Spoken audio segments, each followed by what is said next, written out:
اعوذ باللہ من الشیطان الرجیم بسم اللہ الرحمن الرحیم الف لام میم ذالک الکتاب لا ریب فیہ صدق اللہ العظیم۔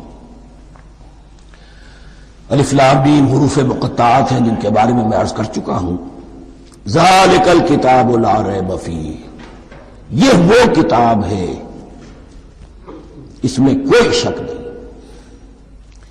الکتاب اس لیے کہا گیا ہے کہ قرآن مجید کی پیشین گوئیاں اور خوشخبریاں سابقہ کتابوں میں موجود تھیں، اور چونکہ اس سورہ مبارکہ میں اصل خطاب کا رخ جو ہے وہ ہے سابقہ امت مسلمہ کی طرف، تو ذالک کتاب نہیں کہا گیا، ذالک کتاب لا ریب فیہ نہیں، ذالک الکتاب یہ وہ کتاب ہے، کتاب موعود ہے جس کی پیشین گوئیاں تورات اور انجیل میں موجود تھیں۔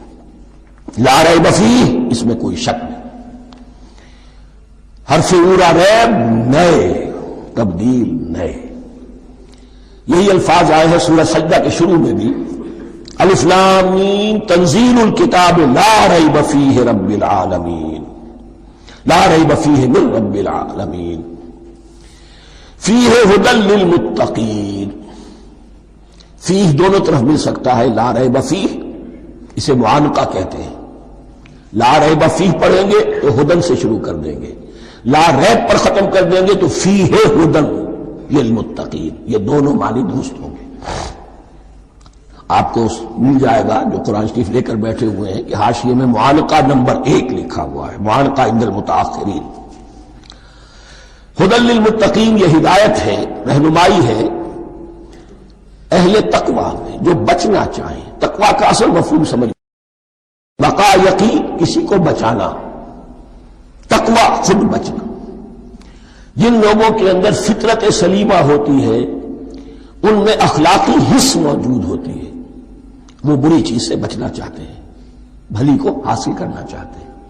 وہ لوگ ہیں کہ جو گویا کہ اس قرآن کا اصل مخاطب ہے، وہی اس سے استفادہ کر سکیں گے۔ الذین یؤمنون بالغیب، اب ان کے کچھ اوصاف، یہ اصل میں بہت زیادہ واضح ہوتا ہے تعویل خاص کے اعتبار سے کہ دیکھ لو درخت کو اپنے پھل سے پہچانتے ہیں، اس قرآن کے پھل موجود ہیں نا، یہ ابو بکر اور عمر اور عثمان اور علی کون ہیں؟ یہ جو مہاجرین آئے ہیں چل کر، مدینے والوں دیکھو یہ کون ہیں، ان کی شخصیتیں کیا ہیں، ان کا کردار کیا ہے، ان کے اوصاف کیا ہے، یہ کس درخت کے پھل ہیں؟ یہ اس بینہ کے پھل ہیں، یہ اس ذکرہ کے پھل ہیں۔ بینہ رسول من اللہ یتلو صحفا مطہرۃ فیہا کتب قیمہ، یہ اس شجرہ مبارکہ کے پھل ہیں، دیکھ لو ان کے کیا شب و روز ہے۔ الذین یؤمنون بالغیب، جو غیب پر ایمان رکھتے ہیں۔ تعویل عام کے اعتبار سے اس کا بہت اہم مفہوم ہوگا، جو یہ طے کر لے کہ سوائے مادے کی دنیا کے مجھے اس سے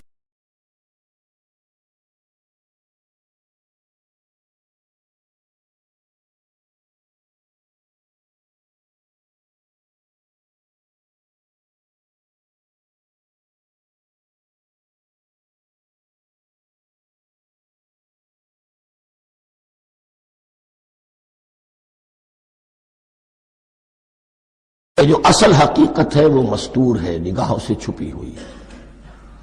سامنے جو کچھ نظر آ رہا ہے، ایک انگلستان کے بہت بڑے فلسفی کی کتاب کا عنوان ہے appearance and reality, reality and appearance, Bradley کی کتاب۔ اپیئرنس جو کچھ نظر آ رہا ہے یہ حقیقت نہیں، حقیقت اس کے پیچھے ہے۔ اور کنفیوشس کا ایک جملہ ہے جو بہت بڑا حکیم اور فلسفی تھا، چین کا بہت بڑا حکیم اور فلسفی، اور ہو سکتا ہے کہ نبی ہو، واللہ عالم، ہم کہہ نہیں سکتے۔ اس کی تعلیم بڑی اخلاقی تعلیم ہے، اور اس کا جملہ سنیے، یہ یؤمنون بالغیب کی اس سے زیادہ صحیح تشریح ممکن نہیں۔ There are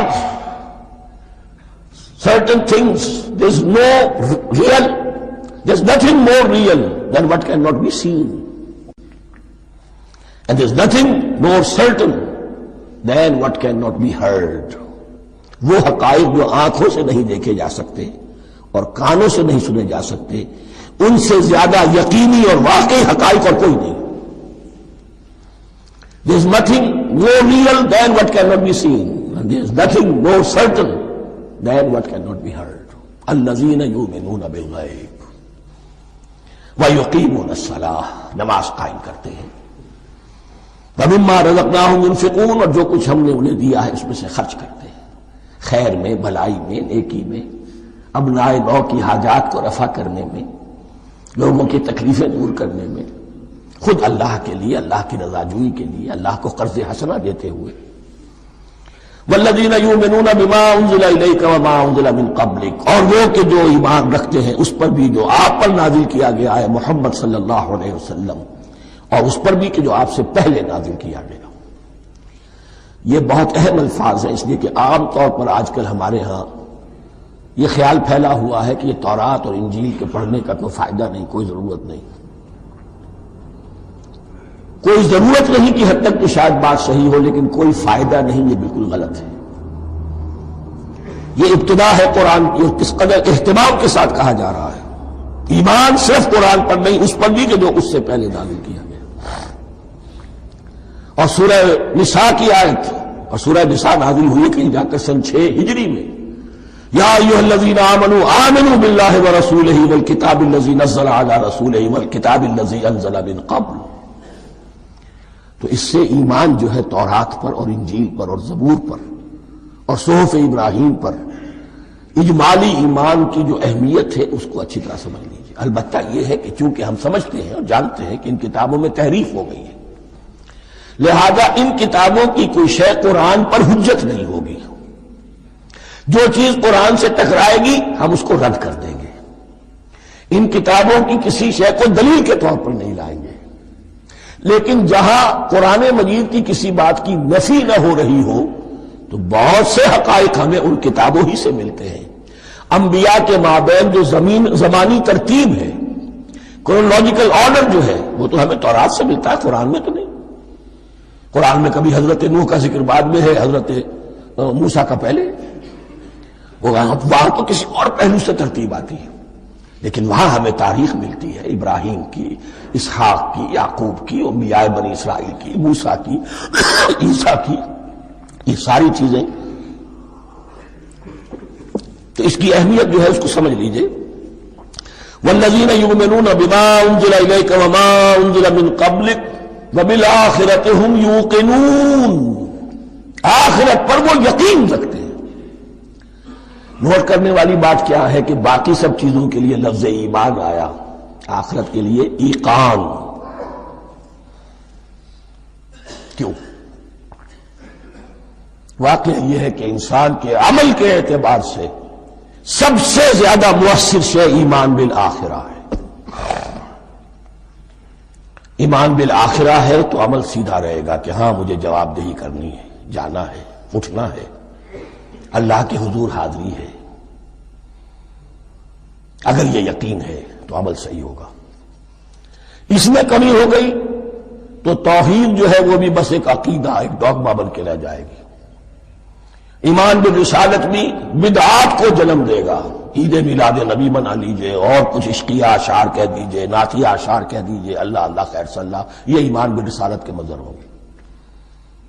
عمل انسان کا درست ہوتا ہے آخرت کے یقین کے ساتھ۔ وبالآخرۃ ھم یوقنون، آخرت پر انہی کا یقین ہے، انہی کا یقین ہے۔ یہ حصر بھی ہے اس اعتبار سے کہ یہودی میں مدعی تھے کہ ہم آخرت پر یقین رکھتے ہیں، یہاں کنٹراسٹ دکھایا جا رہا ہے، آخرت پر یقین رکھنے والے یہ لوگ ہیں، اور تعویل خاص کے اعتبار سے وہ لوگ موجود ہیں تمہاری نگاہوں کے سامنے۔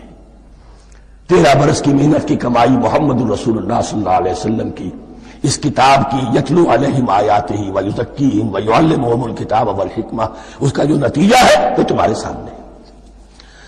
اولئک علی ھدی من ربہم، یہ وہ لوگ ہیں جو اپنے رب کی طرف سے ہدایت پر ہیں۔ وہ ابتدائی ہدایت بھی ان کے پاس تھی اور یہ تکمیلی ہدایت بھی، قرآن پر بھی ان کا یقین پورا ہے اور محمد کا اتباع بھی وہ کر رہے ہیں۔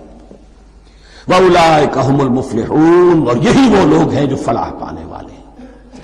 فلاح کا لفظ بھی قرآن مجید کی بڑی اہم اصطلاح ہے، منزل مراد کو پہنچ جانا، کسی باطنی حقیقت کا آیا ہو جانا انشاءاللہ ہوگی سورہ مومنون کے شروع میں، لیکن یہ کہ فلاح پانے والے، کامیاب ہونے والے اصل میں یہی لوگ ہیں۔ تو گویا کہ تعویل خاص میں صحابہ کرام کی طرف اشارہ ہو گیا، تعویل عام میں ہر شخص کو بتا دیا گیا اگر قرآن کی ہدایت سے مستفید ہونا ہے تو یہ اوصاف اپنے اندر پیدا کرو۔ اب دوسرا گروہ، ان الذین کفروا سواء علیہم انذرتہم ام لم تنذرہم لا یؤمنون، یقیناً جن لوگوں نے کفر کیا، اور یہاں مراد کیا ہے؟ جو کفر پر اڑ گئے ہیں۔ اس کو ہم تعویل عام میں نہیں لے سکتے، اس لیے کہ اگر تو ہم اس کو عام میں لے لیں گے تو اس کے معنی تو یہ ہوں گے جس شخص نے کسی وقت کفر کیا اب وہ ہدایت پر آ ہی نہیں سکتا۔ نہیں، یہ بات نہیں ہے۔ کوئی کفر میں ہے، وہ غالطے کی بنا پر ہے، عدم توجہی کی بنا پر ہے، حق اس پر واضح نہیں ہوا ہے اس لیے ہے، تو آپ اسے سمجھائیں گے، انذار و تبشیر سے اسے فائدہ ہو جائے گا، واضح و نصیحت سے فائدہ ہو جائے گا۔ ایک وہ ہے کہ جو حق کو سمجھ کر، پہچان کر اور پھر اڑ گئے، ضد کی وجہ سے، ہٹ دھرمی کی وجہ سے، تعصب کی وجہ سے، تکبر کی وجہ سے، حسد کی وجہ سے۔ ان الذین کفروا، ایسے لوگوں کا معاملہ کیا ہے؟ سواء علیہم انذرتہم ام لم تنذرہم لا یؤمنون، برابر ہے ان کے لیے خواہ آپ انہیں سمجھائیں خواہ نہ سمجھائیں، ڈرائیں نہ ڈرائیں، انذار فرمائیں نہ کریں، لا یؤمنون، وہ ایمان لانے والے نہیں۔ وہی بات جو میں نے کہی تھی کہ سوتے کو جگایا جا سکتا ہے، جاگتے کو کیسے جگائیں؟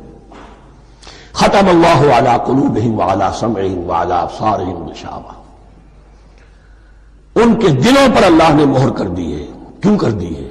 یہ ابتداء مہر نہیں ہوئی، جب حق کو پہچان کر انہوں نے رد کر دیا، اس کی پاداش میں، اس کی سزا کے طور پر۔ ختم اللہ علی قلوبہم، اللہ نے ان کے دلوں پر مہر کر دی ہے، وعلی سمعہم، اور ان کی سماعت پر بھی، وعلی ابصارہم غشاوہ، اور ان کی آنکھوں کے سامنے پردہ پڑ چکا ہے۔ یہ مضمون سورہ یاسین کے شروع میں پھر آئے گا بہت شر و بست کے ساتھ۔ وَلَهُمْ عَذَابٌ عَظِيمٌ، اور ان کے لیے تو اب بہت بڑا عذاب ہے۔ یہ دوسرا گروہ ہو گیا، ایک رکوع میں دو کو سمیٹ لیا گیا، کل ابھی 7 آیتیں ہوئی ہیں۔ ایک وہ گروہ جس نے قرآن مجید کی دعوت سے صحیح صحیح استفادہ کیا، ان میں طلب ہدایت کا مادہ موجود تھا، ان کی فطرتیں سلیم تھیں، ان کے سامنے دعوت آئی، قبول کی، اور قرآن کے بتائے ہوئے راستے پر چلے۔ وہ گلے سرسبد ہیں، وہ شجرہ قرآنی کے نہایت مبارک اور مقدس، وہ اس کے پھل ہیں۔ ایک گروہ وہ ہے جس نے حق کو پہچانا لیکن اس کو رد کر دیا اپنے تعصب یا ہٹ درمی کی وجہ سے۔ ان کا ذکر آ گیا بہت اختصار کے ساتھ، اس لیے کہ ان کا ذکر آپ کو بہت تفصیل سے مکی صورتوں میں ملے گا۔ اب آیا تیسرا گروہ، وَمِنَ النَّاسِ، اور لوگوں میں کچھ ایسے بھی ہیں، مَن يَقُولُ آمَنَّا بِاللَّهِ وَبِالْيَوْمِ الْآخِرِ وَمَا هُم بِمُؤْمِنِينَ، جو کہتے تو یہ ہے کہ ہم ایمان رکھتے ہیں اللہ پر بھی اور یوم آخر پر بھی، مگر وہ حقیقت میں مومن نہیں ہے۔ یہاں ایک بات سمجھ لیجئے، اکثر اور بیشتر مفسرین نے اس تیسری کیٹیگری کے بارے میں یہی رائے قائم کی ہے کہ یہ منافقین مذکور ہیں یہاں، اگرچہ لفظ منافق یا لفظ نفاق نہیں آیا یہاں، لیکن مولانا نیاز اصلاحی صاحب نے ایک رائے ظاہر کی ہے جو بڑی قیمتی ہے، وہ یہ کہ یہاں ایک کردار کا نقشہ کھینچ دیا گیا ہے۔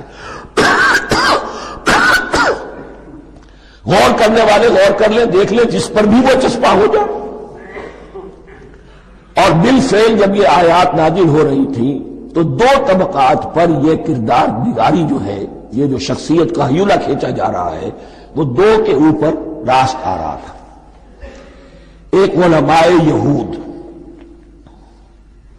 وہ بھی کہتے تھے کہ ٹھیک ہے محمد جو کہہ رہے ہیں، ہم بھی اللہ کو مانتے ہیں، آخرت کو بھی مانتے ہیں، اسی لیے یہاں رسالت کا ذکر نہیں ہے۔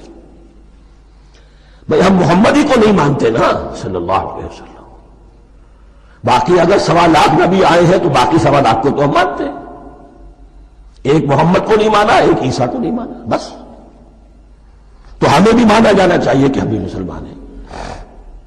ایک یہ ان کی رائے ہے، اور واقعہ یہ ہے کہ یہاں اس طریقے کا تذکرہ ہو رہا ہے کہ جس سے ان کا کردار بھی جھلک رہا ہے، روح سخن ان کی طرف جا رہا ہے۔ مجھے یاد ہے اپنی 10ویں جماعت کے زمانے میں دہلی میں نے دیکھا تھا کیناٹ سرکس وہاں کا ایک بڑی مارکیٹ ہوتی تھی، تو جوتے کی دکان پہ بہت بڑا جوتا لٹکایا ہوا تھا، بہت بڑا، اور لکھا تھا free to home it fits, جس کے پاؤں میں یہ ٹھیک ٹھیک آ جائے وہ لے جائے اس کو۔ تو یہ free to home it fits ہے، ایک کردار ہے، اب یہ کردار جس کے اوپر بھی فٹ بیٹھ جائے، ان میں یقیناً زیادہ تو غلبہ یہی ہے جو مفسرین کی رائے ہے، منافقین کا معاملہ جو ہو رہا ہے، لیکن یہ کردار بعین نہیں فٹ بیٹھ رہا ہے یہود کے علماء پر۔ اور یہ بھی نوٹ کر لیجئے کہ جو مدینہ منورہ میں نفاق کا جو پودا پروان چڑھا ہے، بلکہ پودا نہیں کہنا چاہیے، جھاڑ جھکاڑ جو پروان چڑھا ہے، وہ یہودیوں کے زیر اثر، جیسے جنگل کے اندر بڑے بڑے درخت بھی ہوتے ہیں اور اندر جو ہے نیچے جھاڑیاں بھی ہوتی ہیں، تو یہ نفاق کا جھاڑ جھکاڑ جو ہے وہ یہودی علماء کا جو پودا تھا اور بہت بڑا تھا، اس میں کوئی شک نہیں، اس کے سائے میں پروان چڑھا ہے۔ ان دونوں میں معنوی ربط بھی ہے۔ وَمِنَ النَّاسِ مَن يَقُولُ آمَنَّا بِاللَّهِ وَبِالْيَوْمِ الْآخِرِ وَمَا هُمْ بِمُؤْمِنِينَ، اور لوگوں میں سے کچھ ایسے بھی ہیں جو کہتے تو یہ ہے کہ ہم ایمان رکھتے ہیں اللہ پر اور یوم آخر پر، لیکن وہ مومن نہیں ہیں۔ يُخَادِعُونَ اللَّهَ وَالَّذِينَ آمَنُوا وَمَا يَخْدَعُونَ إِلَّا أَنفُسَهُمْ، وہ دھوکہ دینے کی کوشش کر رہے ہیں اللہ کو اور اہل ایمان کو۔ یہ یخادعون جو ہے یہ باب مفعلہ ہے، باب مفعلہ میں کشمکش ہوتی ہے، کشاکش ہوتی ہے، لہذا ترجمہ میں نے کیا کوشش کر رہے ہیں۔ وما یخدعون الا انفسهم، یہ ثلاثی مجرد میں آ گیا، اور نہیں دھوکہ دے رہے مگر صرف اپنے آپ کو، یہ یقینی ہے اپنے آپ کو تو دھوکہ دے رہے ہو، لیکن یہ کہ اللہ اس کے رسول کو اور اللہ اور اہل ایمان کو دھوکہ نہیں دے سکتے۔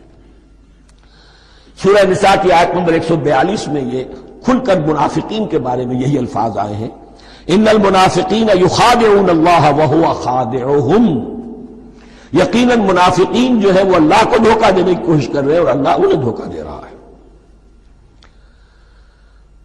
فی قلوبہم مرض، ایک لفظ اور رہ گیا، وما یشعرون، انہیں اس کا شعور نہیں ہے۔ یہ بہت اچھی طرح نوٹ کر لیجئے، منافقین کی بھی اکثریت وہ تھی جنہیں اپنے نفاق کا شعور نہیں تھا، وہ اپنے تئیں سمجھتے تھے اپنے آپ کو مسلمان، وہ کہتے تھے یہ بے وقوف لوگ ہیں، محمد رسول اللہ کے بارے میں کہتے تھے یہ خام خواہ جو ہے انہوں نے لڑائی بھڑائی مول لے لی ہے اہل مکہ کے ساتھ، کیا ضرورت ہے، امن کے ساتھ جو ہے بات کرنی چاہیے۔ وہ سمجھتے تھے کہ ہم خیر خواہ ہیں، ہم بھلی بات کہہ رہے ہیں، یہ بے وقوف لوگ ہیں، دیکھتے نہیں کہ کس سے ٹکرا رہے ہیں، ہاتھ میں اسلحہ نہیں ہے اور لڑائی کے لیے جا رہے ہیں، تو بے وقوف تو یہ ہے۔ لیکن وہ سمجھتے تھے کہ ہم تو بڑے مخلص ہیں، ہم مصلح ہیں، تو ما یشعرون بہت ضروری ہے۔ بعض لوگ منافق ایسے بھی تھے کہ جو اسلام میں داخل ہی ہوتے تھے دھوکہ دینے کی خاطر، اور ان پہ پہلے دن سے واضح ہوتا تھا کہ ہم مسلمان نہیں ہیں، ہم نے اسلام کا لبادہ اوڑھا ہے صرف دھوکے کے لیے۔ اس کا ایک ذکر سورہ آل عمران میں آئے گا، لیکن اکثر و بیشتر منافقین دوسری طرح کے تھے جنہیں اپنے نفاق کا شعور حاصل نہیں تھا۔ فی قلوبہم مرض، ان کے دلوں میں ایک روگ ہے، بیماری ہے۔ یہ روگ اور بیماری کیا ہے؟ ایک لفظ میں اس کو تعبیر کیا جائے، کردار کی کمزوری، ویکنیس آف کیریکٹر۔ ایک شخص وہ ہوتا ہے کہ جو سمجھتا ہے یہ حق ہے، حق سے بعد آباد، اب جو ہو سو ہو۔ ایک حق کو حق پہچان کر رد کر دیتا ہے، وہ کافر ہو گیا۔ ایک حق کو حق پہچان کر آیا تو صحیح، لیکن ویکنیس آف کیریکٹر کی وجہ سے قوت ارادی کمزور ہے، آخرت بھی چاہتے ہیں، دنیا کو بھی ہاتھ سے دینے کو تیار نہیں، یہاں کا بھی کوئی نقصان نہ ہو اور آخرت کا بھی سارا بھلا میں مل جائے۔ یہ وہ لوگ ہیں در حقیقت کہ اس کو کہا روگ۔ فی قلوبہم مرض فزادہم اللہ مرضا، تو اللہ نے ان کے مرض میں اضافہ کر دیا۔ یہ اللہ کی سنت ہے، آپ حق پر چلنا چاہیں حق کا راستہ آپ کے لیے آسان کر دے گا، آپ برائی کی طرف جانا چاہیں بڑی سے بڑی برائی آپ کے لیے ہلکی ہوتی چلی جائے گی، کوئی خاص بات ہی نہیں، چلو یہ بھی کر گزرو، جب یہ کر لیا تو یہ بھی کر گزرو۔ اور اگر آپ بین بین لٹکنا چاہیں تو اللہ اسی پہ چھوڑ دیتا ہے، ٹھیک ہے آپ سمجھتے ہیں ہم کامیاب ہو رہے ہیں ہم نے مسلمانوں کو بھی دھوکہ دے لیا، وہ ہمیں مسلمان سمجھتے ہیں، اور یہودیوں کو بھی دھوکہ دے لیا، وہ سمجھتے ہیں کہ ہم ان کے ساتھی ہیں، تو سمجھا کامیاب ہو رہے ہیں، حقیقت میں کامیابی نہیں۔ فی قلوبہم مرض فزادہم اللہ مرضا ولہم عذاب علیم بما کانوا یکذبون، اور ان کے لیے تو دردناک عذاب ہے۔ عذاب عظیم کا لفظ آیا تھا اوپر کفار کے لیے، وَلَهُمْ عَذَابٌ عَظِيمٌ، 7ویں آیت ختم ہوئی، اور عذاب علیم کا لفظ آیا یہاں، ان کے لیے دردناک المناک عذاب ہے، بما کانوا یکذبون، بسبب اس جھوٹ کے جو وہ بول رہے تھے۔ وَإِذَا قِيلَ لَهُمْ لَا تُفْسِدُوا فِي الْأَرْضِ، اور جب ان سے کہا جاتا تھا مت فساد کرو زمین میں، مراد کیا ہے اس سے؟ کہ جب محمد کو مان لیا کہ اللہ کے رسول ہیں، اب ٹھیک ٹھیک پیروی کرو، ان کے پیچھے چلو، ان کا حکم ہے تو جنگ کے لیے نکلو، ان کی طرف سے تقاضا آتا ہے مال پیش کرو، اور اگر تم اس سے کتراتے ہو تو فساد مچا رہے ہیں، جماعتی زندگی کے اندر فتنہ و فساد پیدا کر رہے ہیں۔ وَإِذَا قِيلَ لَهُمْ لَا تُفْسِدُوا فِي الْأَرْضِ قَالُوا إِنَّمَا نَحْنُ مُصْلِحُونَ، وہ کہتے تھے نہیں ہم تو صلح کرانے والے ہیں، اصلاح کرنے والے ہیں، ہم چاہتے ہیں لڑنا بھیڑنا کوئی اچھی بات نہیں ہے، ٹکراؤ تصادم یہ کوئی اچھے کام تھوڑا ہی ہے، بس ٹھنڈے ٹھنڈے دعوت دیتے رہو، جو چاہے قبول کر لے جو چاہے رد کر دے، خام خواہ یہ ٹکرانا اور یہ جنگ کرنا اور اللہ کے دین کو غالب کرنے کے لیے یہ قربانی دو اور یہ مصیبت جھیلو اور یہ مشقت برداشت کرو اور یہ چیز چھوڑو اور یہ ترک کرو، یہ کاہے کے لیے؟ وَإِذَا قِيلَ لَهُمْ لَا تُفْسِدُوا فِي الْأَرْضِ قَالُوا إِنَّمَا نَحْنُ مُصْلِحُونَ أَلَا إِنَّهُمْ هُمُ الْمُفْسِدُونَ وَلَٰكِن لَا يَشْعُرُونَ، آگاہ ہو جاؤ کہ وہی ہے مفسد، فساد پھیلانے والے، اس لیے کہ محمد رسول اللہ کی دعوت ہے زمین میں اصلاح کے لیے، اس اصلاح کے لیے کچھ آپریشن کرنا پڑے گا، مریض اس درجے کو پہنچ چکا ہے کہ آپریشن کے بغیر اس کی شفا نہیں ہوگی، اب اگر تم اس کے راستے میں رکاوٹ بنتے ہو تو در حقیقت تم فساد مچا رہے ہو، لیکن تمہیں اس کا شعور نہیں۔ الا انہم ھم المفسدون ولکن لا یشعرون، پھر دیکھیے نوٹ کیجئے، شعور نہیں ہے، شعوری نفاق اور شے ہے، غیر شعوری نفاق ہے کہ جس کا یہ سارا تذکرہ ہو رہا ہے۔ وَإِذَا قِيلَ لَهُمْ آمِنُوا كَمَا آمَنَ النَّاسُ، اور جب ان سے کہا جاتا ہے ایمان لاؤ جیسے دوسرے لوگ ایمان لائے، آخر دیکھو دوسرے یہ اہل ایمان ہیں، جب بلاوا آتا ہے فوراً لبیک حاضر ہوتے، جو بھی ہو یہ تم جو ہے آخر تم نے اور روش اختیار کی۔ وَإِذَا قِيلَ لَهُمْ آمِنُوا كَمَا آمَنَ النَّاسُ قَالُوا أَنُؤْمِنُ كَمَا آمَنَ السُّفَهَاءُ، وہ کہتے ہیں کہ کیا ہم ایمان لائے جیسے یہ بے وقوف لوگ ایمان لائے، انہیں تو اپنے نفع کی فکر، نہ نقصان کی فکر، نہ خطرات کا کوئی خیال، نہ اندیشوں کا کوئی گمان، جان جائے مال جائے، اولاد کو چھوڑ دیں، گھر بار چھوڑ کے آ گئے ہیں، ان سے بڑے بے وقوف کون ہوں گے؟ بال بچے چھوڑ آئے ہیں کفار مکہ کے رحم و کرم پر، سرداران قریش جو چاہے ان کے ساتھ کریں، تو یہ تو بے وقوف لوگ ہیں۔ آج کل آپ کہتے ہیں ایسے ہی لوگوں کو فینیٹکس ہیں، یہ فینیٹکس ہیں، دیکھ بھال کر چلنا چاہیے، دائیں بائیں دیکھ کر چلنا چاہیے، نفع نقصان کا خیال کر کے چلنا چاہیے، چاہے حق ہے ٹھیک ہے، لیکن بہرحال اپنی مصلحتوں کو بھی اور اپنی اہل و عیال کی مصلحتوں کو بھی دیکھنا چاہیے۔ یہ لوگ تو معلوم ہوتا ہے کہ بالکل دیوانے ہو گئے، فینیٹکس ہو گئے۔ وَإِذَا قِيلَ لَهُمْ آمِنُوا كَمَا آمَنَ النَّاسُ قَالُوا أَنُؤْمِنُ كَمَا آمَنَ السُّفَهَاءُ أَلَا إِنَّهُمْ هُمُ السُّفَهَاءُ وَلَٰكِن لَا يَعْلَمُونَ، آگاہ ہو جاؤ کہ وہی بے وقوف ہے لیکن انہیں علم نہیں ہے۔ وہ صادق الایمان جو ایمان کی ہر تقاضے کو پورا کرنے کے لیے ہر وقت حاضر ہیں، ان سے بڑا عقل مند کوئی نہیں، ان سے بڑا سمجھدار کوئی نہیں۔ انہوں نے یہ جان لیا ہے کہ اصل زندگی آخرت کی زندگی ہے، یہ نہیں ہے، یہ تو عارضی ہے، کل نہیں آج ختم ہو جائے، آج نہیں ابھی ختم ہو جائے، کیا فرق پڑے گا؟ جانا تو ہے، اب نہیں تو کل، کل نہیں تو پرسوں، جانا تو ہے، تو عقل تو ان کے اندر ہے۔ الا انہم ھم السفہاء ولکن لا یعلمون واذا لقوا الذین آمنوا قالوا آمنا، اور جب یہ ملتے ہیں ان سے جو اہل ایمان ہیں تو کہتے ہیں ہم بھی ایمان رکھتے ہیں۔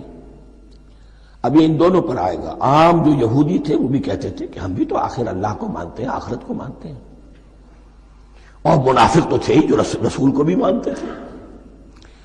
وَإِذَا خَلَوْا إِلَىٰ شَيَاطِينِهِمْ، اور جب یہ اپنے شیطانوں کے پاس خلوت میں ہوتے ہیں، اور یہاں شیاطین سے مراد ہیں اہل کتاب یہود کے علماء، ان کے سردار، یا عبداللہ ابن ابی جو منافقین مدینہ کا سردار تھا۔ اگر وہ کبھی ملامت کرتا ہے، دیکھو تم تو معلوم ہوتا ہے بالکل مسلمانوں میں شامل ہی ہو گئے پوری طرح سے، تمہیں کیا ہو گیا، تم ہر بات مان رہے ہو۔ اب انہیں یہ کچھ نہ کچھ اپنی وفاداری کا یقین دلانے کے لیے کہنا پڑتا تھا، نہیں ہم انہیں بیوقوف بنا رہے ہیں، ہم ان سے ذرا تمسخر کر رہے ہیں، ہم ہیں آپ کے ساتھ ہی، آپ فکر نہ کریں۔ اسی لیے یہ دو منہ ہونا، نفق کہتے ہیں سرنگ کو جس کے دو دروازے ہوتے ہیں، باقی زیر زمین ہے۔ نافقہ گوہ کا بل ہے کہ دو دروازے رکھتا ہے، دو اس کے منہ رکھتا ہے کہ ادھر سے اگر کتا داخل ہو جائے شکار کے لیے تو ادھر سے نکل بھاگے، ادھر سے آئے تو ادھر سے نکل بھاگے۔ تو دو منہ انسان، یہ در حقیقت جس کو پھر سورہ نساء میں کہا گیا لا الہ الا ولا الہ الا، نہ ادھر کے ہیں نہ ادھر کے، مذبذبین بین ذالک، اس کے درمیان مذبذب ہو کر رہ گئے۔ یہ شیطان کا لفظ یہاں سمجھ لیجئے، اس کے دو رائے ہیں کہ یہ شطنہ سے بنا ہے یا شات سے بنا ہے، شین الف توئے یا شین تو نون۔ شطنہ کے معنی تباعدا، کو بہت دور ہو گیا، دور ہو گیا۔ شیطان سے مراد جو اللہ کی رحمت سے بہت دور ہو گیا۔ اور شاتا یشیتو کے معنی ہے احترق غضبا وحسدا، کوئی شخص غصے اور حسد کے اندر جل رہا ہو، وہ شاتا یشیتو ہے۔ اس سے فعلان کے وزن پر، رحمان کے وزن پر، غضبان کے وزن پر شیطان، یعنی وہ کہ جو حسد اور غضب کی آگ میں جل رہا ہے۔ تو یہ ایک تو شیطان وہ ہے کہ جو جنات میں سے ہے، جس کا نام عزازیل تھا پہلے، اب ہم اسے ابلیس کے نام سے جانتے ہیں، وہ ایک شیطان ہے، جنی ہے۔ پھر یہ کہ جو بھی اس کے پیروکار ہیں دنیا میں انسانوں میں سے ہو یا جنات میں سے ہو، وہ بھی شیاطین ہیں۔ اسی طرح اہل کفر، اہل زیغ کے جو بڑے بڑے سردار ہوتے ہیں، ان کو بھی شیطان سے تعبیر کیا گیا۔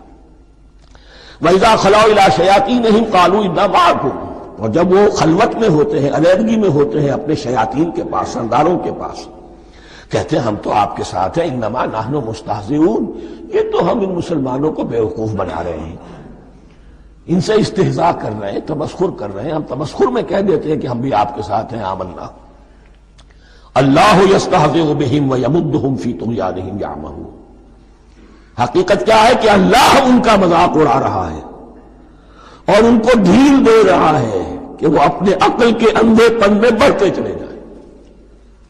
اللہ تعالیٰ جیسا میں نے عرض کیا رسی دراز کرتا ہے، کچھ تو غلط راستے پر جائے گا، جاؤ بھائی، فوراً تو نہیں پکڑتا، اگر فوراً پکڑ لے تو سیدھا ہو جائے گا، چلتے جاؤ، جہاں جانا چاہتے ہو جاؤ۔ تو ان کو بھی رسی دراز کر رہا ہے اللہ، لیکن یہ کہ اللہ یستہزئ بہم، یہ سمجھتے ہیں کہ مسلمانوں کا مذاق اڑا رہے ہیں، اصل میں مذاق ان کا اڑ رہا ہے اللہ کے نزدیک۔ وَيَمُدُّهُمْ فِي طُغْيَانِهِمْ يَعْمَهُونَ، اب یہاں ذرا نوٹ کر لیجئے، یہ دو لفظ آئیں گے، عین میم اور ہا، امہ ہے کے ساتھ، ایک ہے عین میم اور یا، امج، تو عین اور میم تو مشترک ہے یا آخر میں فرق ہوگا، عین میم اور ہا ہوگا، اس کے معنی عقل کا اندھا، دل کا اندھا، آنکھیں تو ہے لیکن دل کا اندھا ہے، عقل کا اندھا ہے۔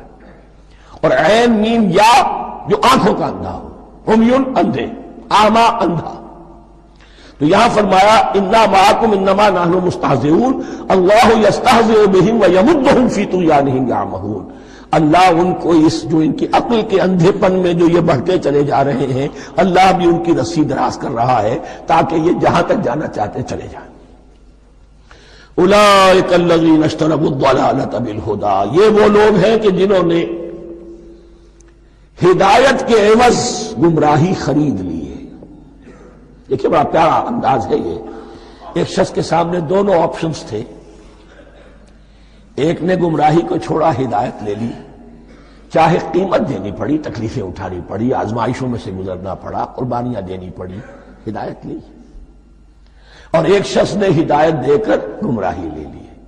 آسانی تو ہو گئی، فوری تکلیف سے تو بچ گئے، لا الہ الا ولا الہ الا، دونوں طرف سے اپنے آپ کو بچا لیا. لیکن حقیقت میں سب سے زیادہ گھاٹے کا سودا یہی ہے. اولئک الذین اشتروا الضلالۃ بالہدی، ہدایت دے کر اور ضلالت خرید لی ہے. فما ربحت تجارتہم، تو ان کی تجارت ان کے حق میں ہرگز مفید نہیں ہوئی. اب یہاں بھی دیکھیے را با اور ہے ہا، ربحا اس کے معنی نفع، صحیح نفع، جائز نفع. را با اور وا ربا وہ سود، وہ بھی اضافہ ہے، وہ بھی بڑھوتری ہے، لیکن وہ حرام ہے. ایک ہے تجارت کے اندر جو نفع ہو جائے وہ رب ہے. را با اور ہا یہ نفع ہے جو جائز نفع ہے. را با اور وا ربا یہ کیا ہے؟ یہ سود ہے، یہ حرام ہے. را اور با مشترک ہے، آگے ہا آگے اور با اس کا فرق ہے. فما ربحت تجارتہم وما کانوا مہتدین، ان کی تجارت ان کے حق میں ہرگز مفید نہیں ہوئی اور نہیں ہے اب یہ ہدایت پانے والے. مثلہم، اب یہاں دو تمثیلیں آ رہی ہیں بڑی پیاری. پہلی تمثیل ہے کفار کے بارے میں، دوسری تمثیل ہے یہ بین والے لوگوں کے بارے میں. پہلوں کے لیے کیا تمثیل ہے؟ مثلہم کمثل الذی استوقد نارا، ان کی مثال اس شخص کی سی ہے جس نے آگ روشن کی. ایک نقشہ کھینچا جا رہا ہے. اندھیری شب ہے جدا اپنے قافلے سے ہے تو، تیرے لیے ہے میرا شعلہ نوا قندیل. اندھیری شب ہے، قافلہ بھٹک رہا ہے. کچھ لوگ بڑی ہمت کرتے ہیں، اندھیرے میں بھی ادھر ادھر سے لکڑیاں جمع کرتے ہیں اور آگ روشن کر دیتے ہیں. لیکن عین اس وقت جب آگ روشن ہوتی ہے کچھ لوگوں کی بینائی سلب ہو جاتی ہے. پہلے وہ اندھیرے میں اس لیے تھے کہ روشنی نہیں تھی، اب وہ اندھیرے کے اندھیرے میں رہ گئے کہ روشنی تو خارج میں آ گئی، اپنی اندر کی روشنی گل ہو گئی، بصارت سلب ہو گئی. یہ مثال ہے ان کفار کی کہ حضور کی آمد سے پہلے سب بھٹک رہے تھے، کوئی حقیقت واضح نہیں تھی، قافلہ انسانیت بھٹک رہا تھا اندھیری شب میں. محمد رسول اللہ آئے، انہوں نے آگ روشن کر دی، اب راستہ کھل گیا، ہدایت واضح ہو گئی. لیکن کچھ ضد یا تعصب یا تکبر یا حسد کی بنیاد پر کچھ لوگوں کی اندر کی بینائی زائل ہو گئی، تو وہ تو ویسے کے ویسے بھٹک رہے ہیں جیسے پہلے اندھیرے میں تھے، ویسے اب اندھیرے میں ہے. روشنی میں آنے والے تو وہ ہیں، دیکھ لو جن کا ذکر سب سے پہلے ہوا ہے. مثلہم کمثل الذی استوقد نارا، اس شخص کی سی ہے کہ جس نے آگ روشن کی. فلما اضاءت ما حولہ، جب اس آگ نے اپنے ماحول کو گردا گرد کو روشن کر دیا. ذهب اللہ بنورہم، اللہ ان کی نور بصارت کو لے گیا، سلب کر لیا اللہ نے. وترکہم فی ظلمات لا یبصرون، اور چھوڑ دیا انہیں ان اندھیروں کے اندر کہ وہ کچھ نہیں دیکھتے. صم بکم عمی فہم لا یرجعون، اسم کہتے ہیں بہرے کو، سم جمع ہے اس کی، سمن. اب کمو کہتے ہیں گونگے کو، بکمن اس کی جمع ہے. آما کہتے ہیں اندھے کو، عمیون اس کی جمع ہے. یہ بہرے ہیں، گونگے ہیں، اندھے ہیں. فہم لا یرجعون، اب یہ لوٹنے والے نہیں. یہ کون ہے؟ ابو جہل ہے، ابو لہب ہے، ولید بن مغیرہ ہے، عقبہ ابن ابی معیط ہے.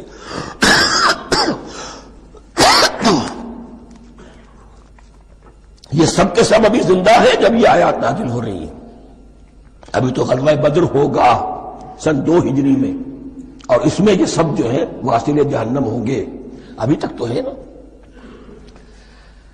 یہ لوگ ہو گئے اس کی مثال.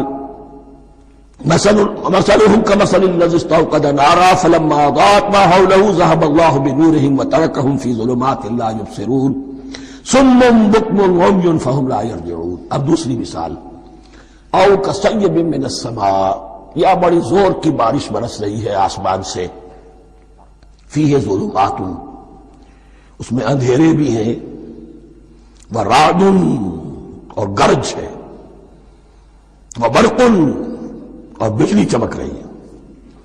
یجعلون اصابعہم فی اذانہم من الصواعق حذر الموت، کچھ لوگ ہیں کہ جو اپنی انگلیاں اپنے کانوں کے اندر ٹھوسے ہوئے ہیں کہ وہ جو کڑک ہے اس سے ان کی جانیں نہ نکل جائیں، موت نہ آ جائے۔ کڑکا ایسا ہے کہ اس کڑکے سے بچنے کے لیے اپنی انگلیاں اپنی کانوں میں ٹھوس رکھی ہیں، حذر الموت، موت کے خوف سے۔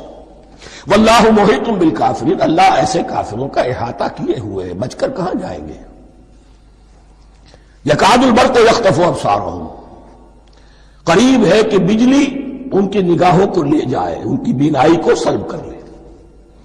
کلما اضاء لہم، لیکن ہوتا کیا ہے، جب ذرا روشنی ہوئی تو چل لیے۔ مشوا فیہ، بجلی چمکی، کچھ نظر آ گیا دائیں بائیں تو کچھ تھوڑا سا چل لیے۔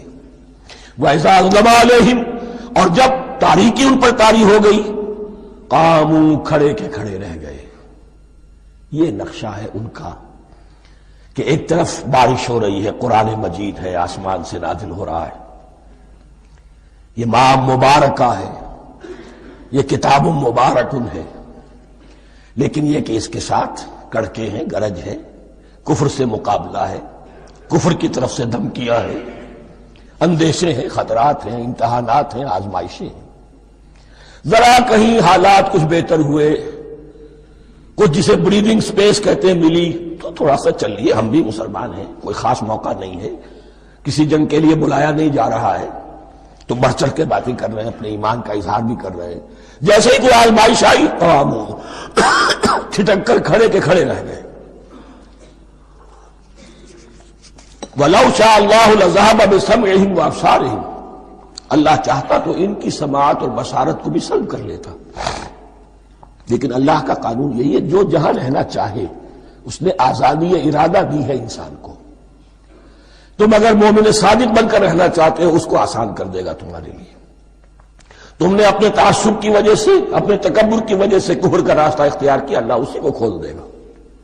تم بیچ میں لٹکنا چاہتے ہو، لٹکتے رہو، اللہ تعالیٰ جو ہے جبرن کسی کو نہ حق پہ لائے گا، نہ جبرن کسی کو باطل پر لے کر جائے گا۔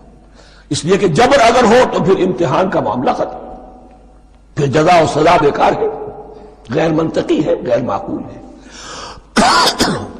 ان اللہ علی کل شیء قدیر، یقیناً اللہ تعالیٰ ہر چیز پر قادر ہے۔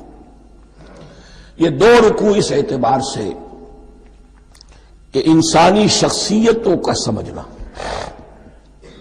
اور جیسا کہ میں نے عرض کیا، تعویل عام ذہن میں رکھیے، جب بھی کبھی کوئی دعوت حق اٹھے گی، اگر وہ واقعتاً کل کے کل حق کی دعوت ہے اور اس میں انقلابی رنگ ہے کہ باطل سے پنجہ آزمائی کرنی ہے، باطل کو نیچا دکھانا ہے، حق کا غلبہ کرنا ہے، تو یہ تین قسم کے افراد لازماً ہمیشہ وجود میں آ جائیں گے۔ ان کو پہچاننا، ان کے کردار کی جو اصل جو اس کے پیچھے پس منظر ہے، اس کو جاننا بہت ضروری ہے۔ میں وقفہ کر رہا ہوں ذرا بھائی۔ الرحمن الرحیم،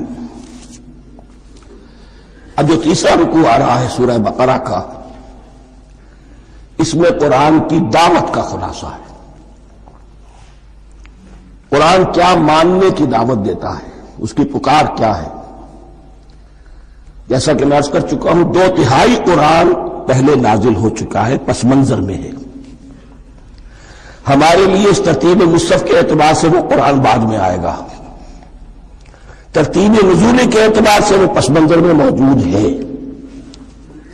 لیکن چونکہ یہاں پر مصحف کے اندر یہاں سے آغاز کیا جا رہا ہے، لہذا اس کا خلاصہ جو ہے لب لباب یہ ایک رکوع میں، اور قرآن کے فلسفے کا اور اس کے بعد نہایت ہی اہم جو موضوعات ہیں اور مسائل ہیں ان کا ذکر پھر چوتھے رکوع میں۔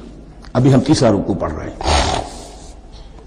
یا ایھا الناس اعبدوا ربکم الذی خلقکم والذین من قبلکم لعلکم تتقون، اے لوگو بندگی اختیار کرو اپنے اس رب کی، اپنے اس مالک کی جس نے تمہیں پیدا کیا، اور نہ صرف تم کو پیدا کیا، تم سے پہلے جتنے لوگ گزرے انہیں بھی پیدا کیا تاکہ تم بچ سکو۔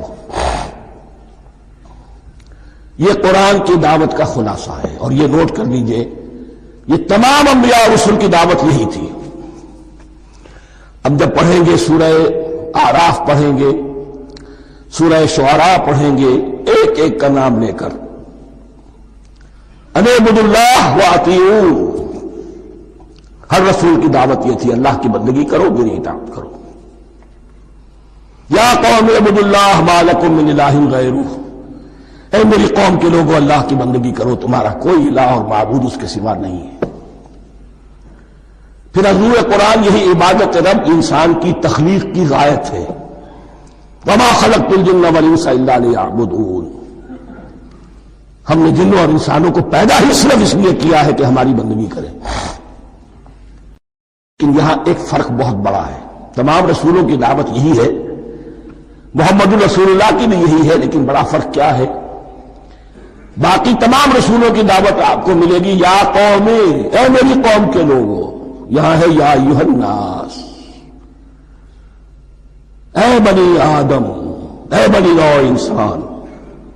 معلوم ہوا کہ تمام رسول حضور سے پہلے صرف اپنی اپنی قوموں کی طرف آئے ہیں، پہلے اور آخری اور کامل رسول ہیں اللہ کے محمد صلی اللہ علیہ وسلم، جن کی دعوت آفاقی ہے۔ یا ایھا الناس، یا قوم نہیں، یا ایھا الناس اعبدوا ربکم الذی خلقکم والذین من قبلکم۔ اس میں دلیل بھی آ گئی کہ عام طور پر لوگ جو ہے غلط راستے پر اس دلیل سے جمے رہتے ہیں کہ ہمارے آباء و اجداد کا راستہ یہی تھا۔ تو بھائی جیسے تم مخلوق ہو ایسے وہ بھی تو مخلوق تھے، جیسے تم خطا کر سکتے ہو وہ بھی تو خطا کر سکتے تھے، لہذا یہ نہ دیکھو کہ آباء و اجداد کا راستہ کیا تھا، دیکھو یہ کہ حق کیا ہے، لعلکم تتقون، تاکہ تم بچ جاؤ، دنیا میں افراط و تفریط کے دھکوں سے بچ جاؤ گے، آخرت میں اللہ کے عذاب سے بچ جاؤ گے۔ ان دونوں سے اگر بچنا ہے تو اللہ کی بندگی کی روش اختیار کرو۔ اچھا کس رب کی؟ الذی جعل لکم الارض فراشا والسماء بناء، جس نے تمہارے لیے زمین کو فرش بنا دیا اور آسمان کو چھت بنا دیا۔ وانزل من السماء ماء، اور آسمان سے پانی برسایا، فاخرج به من الثمرات رزقا لکم، اور پھر اس پانی کے ذریعے سے زمین سے میووں کی شکل میں، پیداوار کی شکل میں تمہارے لیے رزق اگایا۔ فلا تجعلوا للہ اندادا وانتم تعلمون، تو ہرگز نہ اللہ کا مد مقابل کسی کو ٹھہراؤ جانتے بوجھتے۔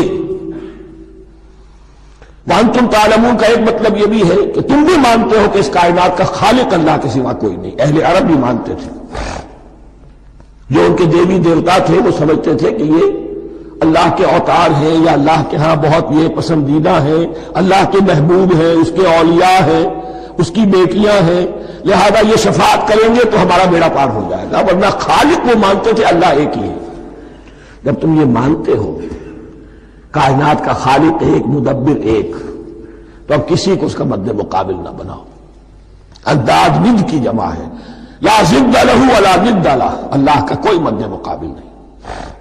اس میں یہاں تک بات ہے کہ حضور اس درجے، اس توحید کی باریکیوں تک پہنچا کر گئے ہیں اس امت کو کہ کسی صحابی نے ایسے ہی کہہ دیا ما شاء اللہ و ما شئت، جو اللہ چاہے جو آپ چاہیں۔ حضور نے فوراً ٹوک دیا اجعلتنی للہ ندا، کیا تو نے مجھے اللہ کا مد مقابل بنا دیا ہے؟ اس کائنات میں مشیت صرف ایک کی چلتی ہے، کسی اور کی مشیت اس کی مشیت کے تابع پوری ہو جائے، لیکن مشیت مطلقہ صرف اس کی ہے۔ یہاں تک کہ حضور سے فرمایا گیا کہ اے نبی آپ کے لیے یہ ممکن نہیں ہے جسے چاہے ہدایت دے دے، انک لا تہدی من احببت ولکن اللہ یہدی من یشاء۔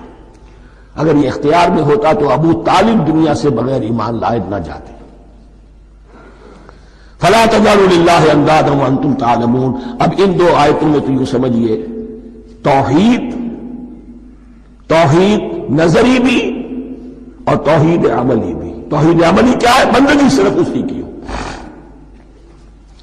اب آیا ہے رسالت کا معاملہ، وَإِن كُنتُمْ فِي رَيْبٍ مِّمَّا نَزَّلْنَا عَلَىٰ عَبْدِنَا، اگر تمہیں رسالت محمدی پر شک ہے صلی اللہ علیہ وسلم، اس کے کیا معنی ہے؟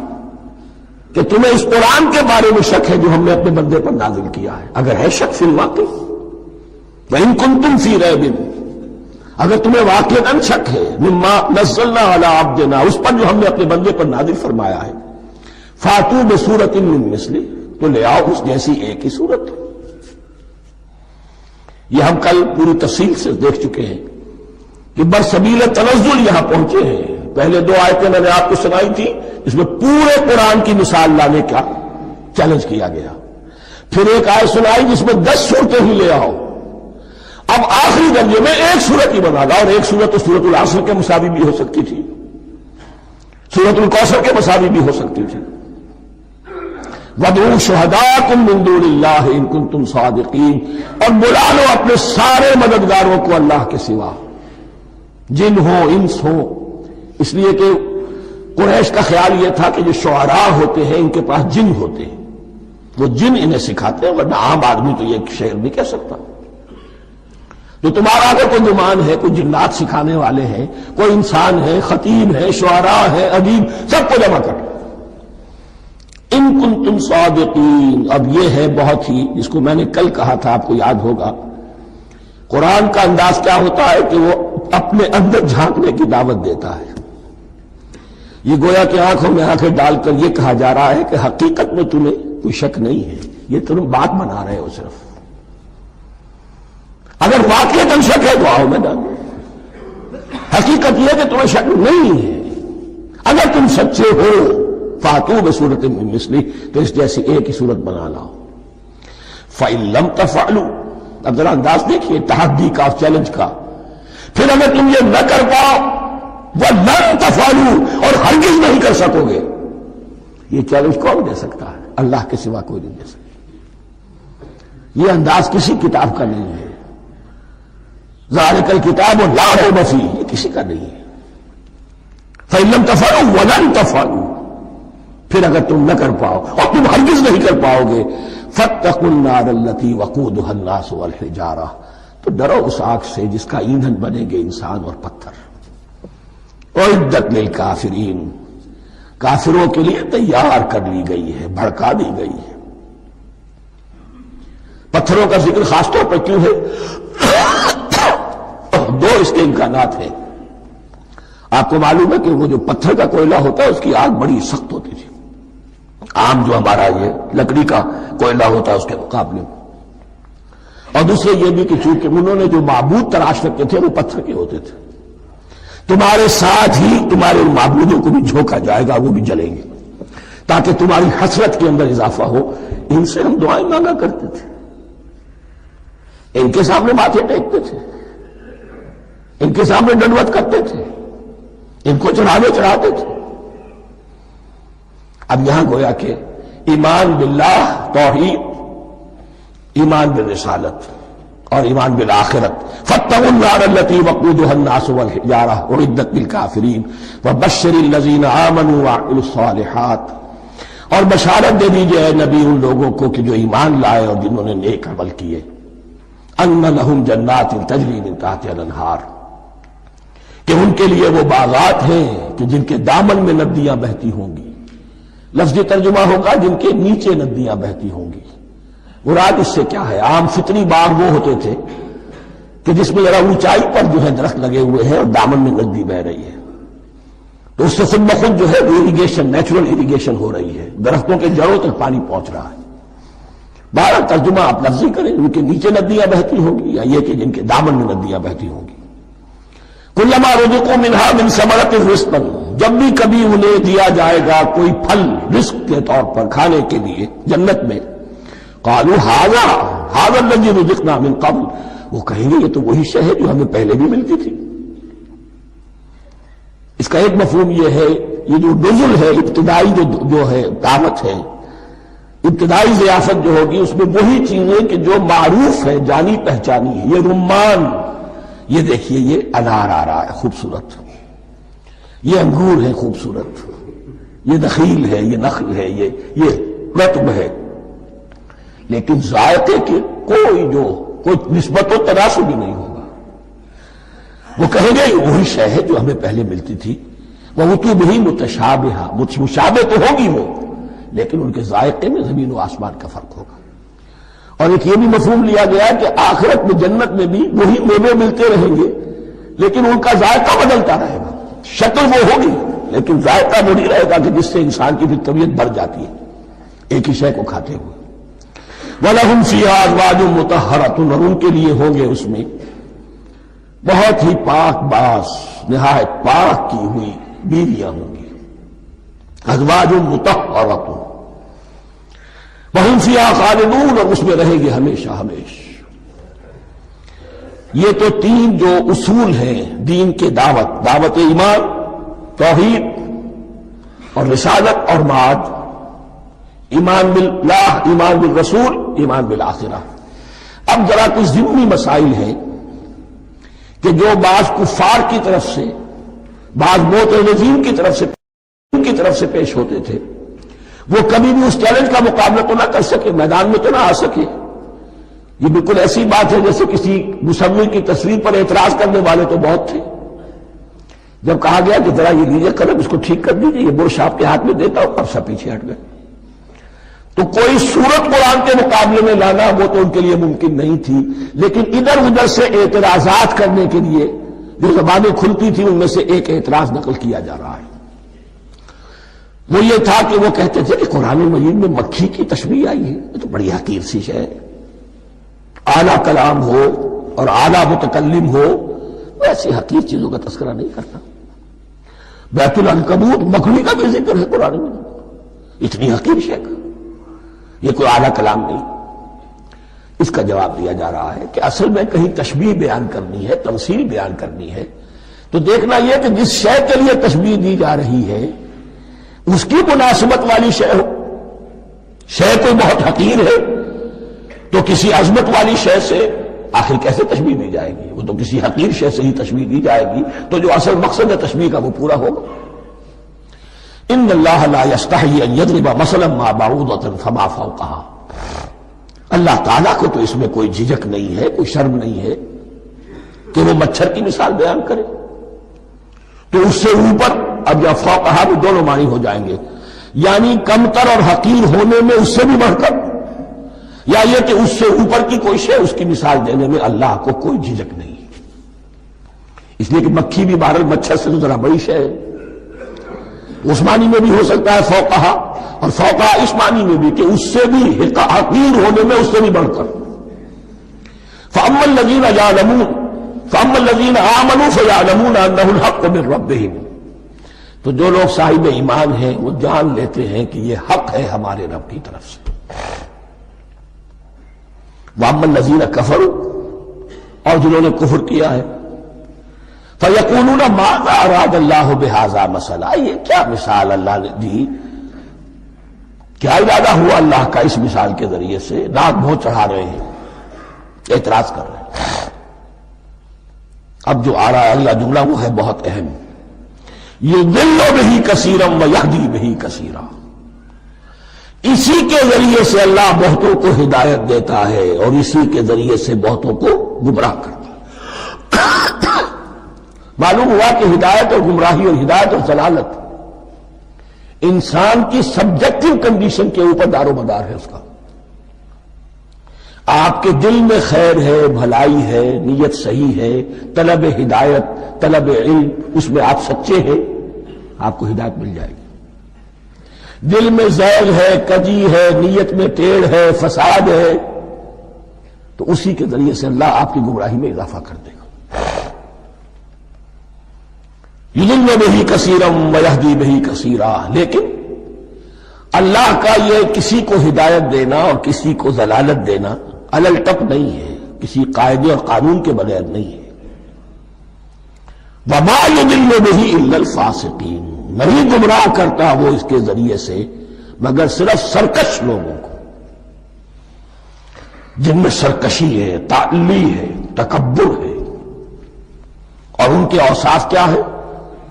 الذین ینقضون عہد اللہ من بعد میثاقہ، جو توڑ دیتے ہیں اللہ کے ساتھ کیے ہوئے عہد کو. اور سب سے بڑا عہد یہ سورہ اعراف میں چل کر آئے گا، عہد الست.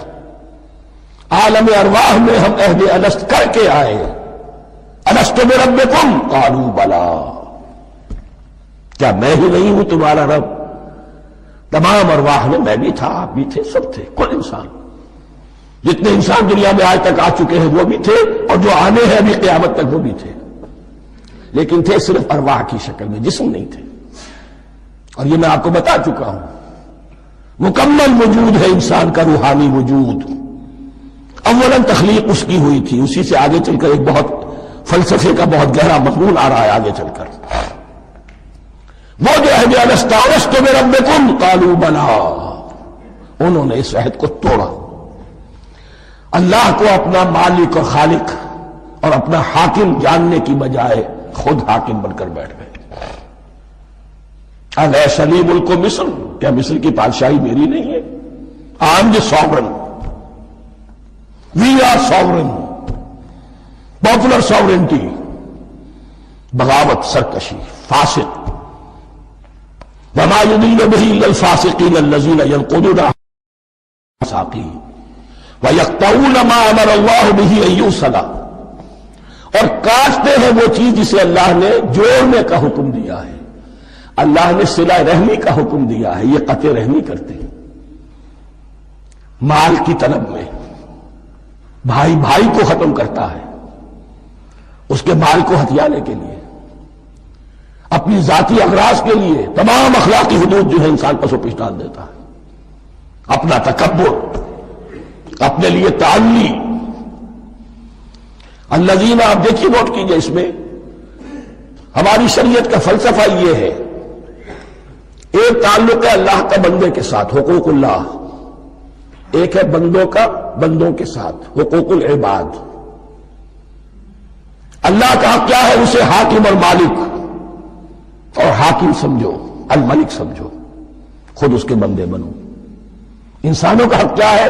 کونوا عباد اللہ اخوانا، سب آپس میں بھائی بھائی اللہ کے بندے بن جاؤ. اور اس میں سب سے اہم ترین رحمی رشتہ ہے، سگے بھائی، سگے بھائی بہنیں، پھر دادی، دادی کے اوپر جا کر وہ کزنز آ جائیں گے، اور دادی پر جا کر اور جمع ہو جائیں گے، یہاں تک کہ آدم و حوا پر تمام انسان جمع ہو جائیں گے. تو رحمی رشتے کی بڑی اہمیت ہے. تو وہ فاسقین کے جو توڑتے ہیں اللہ کے عہد کو، اس کو مضبوطی سے باندھنے کے بعد، وَيَقْطَعُونَ مَا أَمَرَ اللَّهُ بِهِ أَن يُوصَلَ وَيُفْسِدُونَ فِي الْأَرْضِ، انہی دونوں چیزوں کے نتیجے میں زمین میں فساد پیدا ہوتا ہے. یا اللہ کی اطاعت سے باغی ہو گئے، اور یا آپس میں ایک دوسرے کی گردنیں کاٹنے لگے. اولئک هم الخاسرون، یہی لوگ ہیں جو بالآخر خسارے میں، آخری اور دائمی خسارے میں رہنے والے ہیں. کیف تکفرون باللہ وکنتم امواتا، تم کیسے کفر کرتے ہو اللہ کا. بڑا پیارا انداز ہے. وکنتم امواتا، تم مردہ تھے، فاحیاکم، تمہیں زندہ کیا، ثم یمیتکم، پھر تمہیں مارے گا، ثم یحییکم، پھر جلائے گا، ثم الیہ ترجعون، پھر تم اس کی طرف لوٹ جاؤ گے، لوٹا دیے جاؤ گے. یہاں وہ بات آ گئی جو آج نگاہوں سے بالکل اوجھل ہو چکی ہے. یہ ہم دنیا میں آنے سے پہلے مردہ تھے، کیا مانی؟ یہ مضمون آ کر اصل میں سورہ غافر یا سورہ مومن میں چل کر اس کی پوری وضاحت ہوگی. لیکن چونکہ یہاں تذکرہ ہو چکا ہے عہد الست کا، ہماری پہلی تخلیق ہوئی عالم ارواح میں، ارواح کی صورت میں، پھر ہمیں سلا دیا گیا. وہ ہماری پہلی موت تھی. مردہ جو ہے معدوم نہیں ہوتا، مردہ ہوتا ہے، بے جان ہوتا ہے، سویا ہوا ہوتا ہے. اور موت کو اور نیند کو تشبیہ دی گئی ہے. پھر ہمیں اس جسد کے ساتھ یہاں زندہ کیا گیا، پھر موت طاری ہوگی، پھر ہمیں زندہ کیا جائے گا. یہ آیت جیسا کہ میں نے عرض کیا بہت بڑی اور بڑی گہری حکمت اور فلسفہ قرآن کی آیت ہے. کیسے اللہ کا انکار کرتے؟ کنتم اموات، تم مردہ تھے، سوئی ہوئی ارواح کی شکل میں تھے. فاحیاکم، تمہیں جگایا اس جسد کے ساتھ، زندہ کیا. ثم یمیتکم ثم یحییکم، پھر تمہیں مارے گا، پھر جلائے گا. ثم الیہ ترجعون، پھر تم اس کی طرف لوٹا دیے جاؤ گے. اور اب اس کے بعد جو آخری آیت ہے، هو الذی خلق لکم ما فی الارض جمیعا، اس نے تمہارے لیے بنایا ہے جو کچھ بھی زمین میں ہے. اس میں خلافت کا مضمون آ گیا. حدیث میں آتا ہے انما الدنیا خلقت لکم وانتم خلقتم للآخرہ، یہ دنیا تمہارے لیے بنائی گئی ہے، تم آخرت کے لیے بنائے گئے ہو. هو الذی خلق لکم ما فی الارض جمیعا، اس لیے کہ اگلی آیت پھر آ رہی ہے خلافت کی آیت. سارا کچھ زمین میں یہ بستر جو بچھایا اور یہ کائنات کو زمین کو سجایا تمہاری خلافت کے لیے. ثم استوى الى السماء فسواهن سبع سماوات، پھر وہ متوجہ ہوا آسمانوں کی طرف اور انہیں 7 آسمانوں کی شکل میں بنا دیا. جیسا کہ میں کل عرض کر چکا ہوں، یہ تاحال ابھی یہ آیات متشابہات میں سے ہے. 7 آسمانوں کی کیا حقیقت ہے ہم اس سے ابھی پورے طور سے واقف نہیں. وَهُوَ بِكُلِّ شَيْءٍ عَلِيمٌ، اور اسے ہر شے کا علم حقیقی حاصل ہے. بارک اللہ لی ولکم فی القرآن العظیم ونفعنی وإیاکم بالآیات والذکر الحکیم.